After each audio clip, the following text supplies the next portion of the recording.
نحمده ونصلی ونسلم علی رسولہ الکریم اما بعد۔ ہمارے ہاں جب کوئی بیمار پڑ جائے تو شروع میں دعائیں کرتے ہیں، اللہ انہیں شفا عطا فرمائے۔ بوڑھے والدین ہوتے ہیں، دادا دادی نانا نانی ہوتے ہیں، رشتہ دار ہوتے ہیں، یا چھوٹے ہو تب بھی ان کے لیے ابتداً بڑی دل سے دعا کرتے ہیں کہ اللہ انہیں شفا عطا فرمائے۔ لیکن جو بیماری بڑھتی جاتی ہے اور ڈاکٹرز کی طرف سے کہہ دیا جائے کہ اب یہ لا علاج مرض ہے، تو پھر آہستہ آہستہ ہم اس کو قبول کرتے ہیں، اور اللہ کا شکر ہے کہ ہمیں یہ بات قابل قبول ہوتی ہے کہ اللہ کی جو مرضی، اللہ جس حال میں رکھے، اور بیماری پھر سبب بنتی ہے ان کے جانے کا دنیا سے، تو اس پر ہم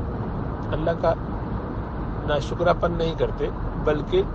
عافیت سے رہتے ہیں، صبر کرتے ہیں اور اللہ کی رضا میں راضی رہتے ہیں۔ یہ اچھا جذبہ ہے۔ کبھی کبھی ہمیں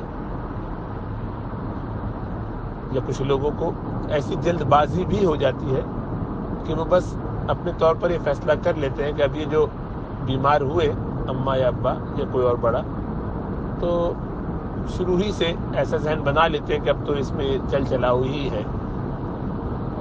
تو کبھی کبھی ان کی تکلیف کی وجہ سے، اور کبھی کبھی خود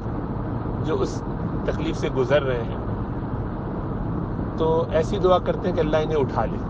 یا یہ کہتے ہیں کہ اللہ ان کی تکلیف آسان کر لے، یا یہ کہتے ہیں کہ اللہ ان کو نجات دے دے۔ تو اس طرح کے کچھ الفاظ ہم بولتے ہیں، اور نیت ہماری یہی ہوتی ہے کہ ہمارے جو چہیتے ہیں، چاہنے والے ہیں، جن کو ہم بہت چاہتے ہیں، انہیں تکلیف نہ ہو اور پریشانی نہ ہو۔ اس میں کچھ چیزیں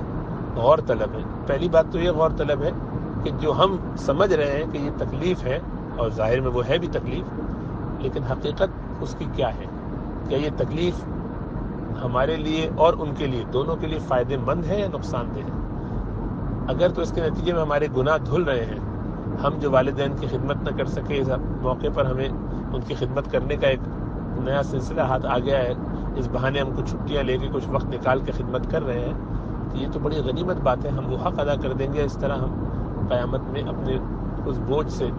ذمہ داری سے سبکدوش ہو سکیں گے۔ یہ تو اللہ سبحانہ و تعالیٰ کا شکر ادا کرنا چاہیے، اور اس میں پھر ایسا پریشان ہو کر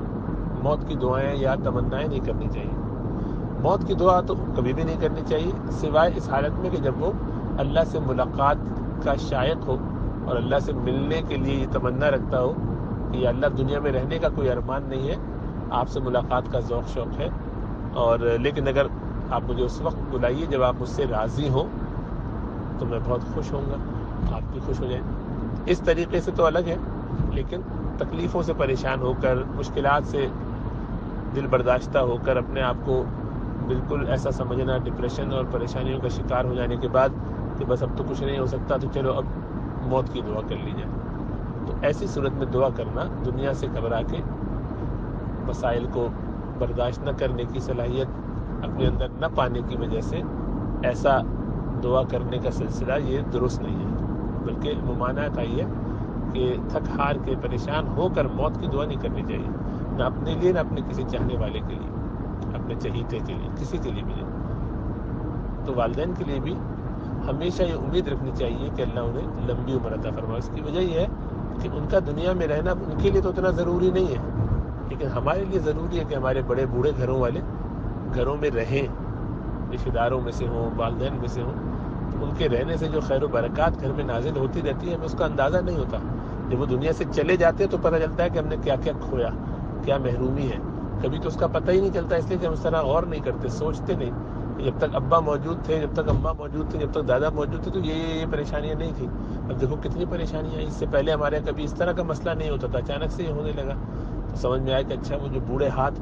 تہجد میں اٹھا کرتے تھے اور دعائیں کیا کرتے تھے، وہ جو ہمارے لیے ایک سائبان بنے ہوئے تھے مشکلات اور پریشانیوں کے لیے اور ان سے بچاؤ کے لیے، تو وہ اب ہٹ گیا ہے، وہ ہاتھ اب نہیں ہے، تو اب ان کی کمی محسوس ہوتی ہے، ہونی چاہیے۔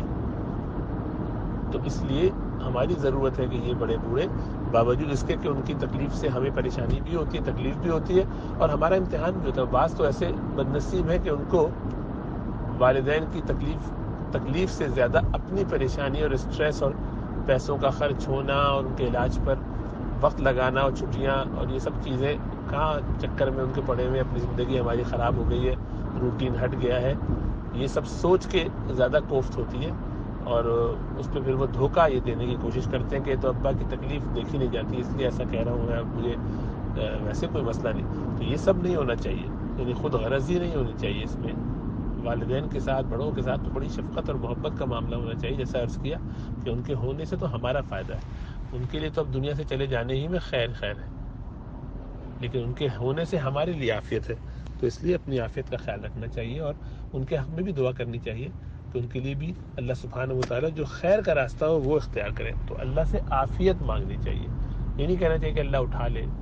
بلکہ یہ کہنا چاہیے کہ اللہ عافیت کا معاملہ کرے. اگر ان کے لیے دنیا میں رہنے میں خیر و برکت ہے ہمارے ان کے سب کے لیے، تو ان کو تعدیر رکھے، لمبی عمر دیجیے،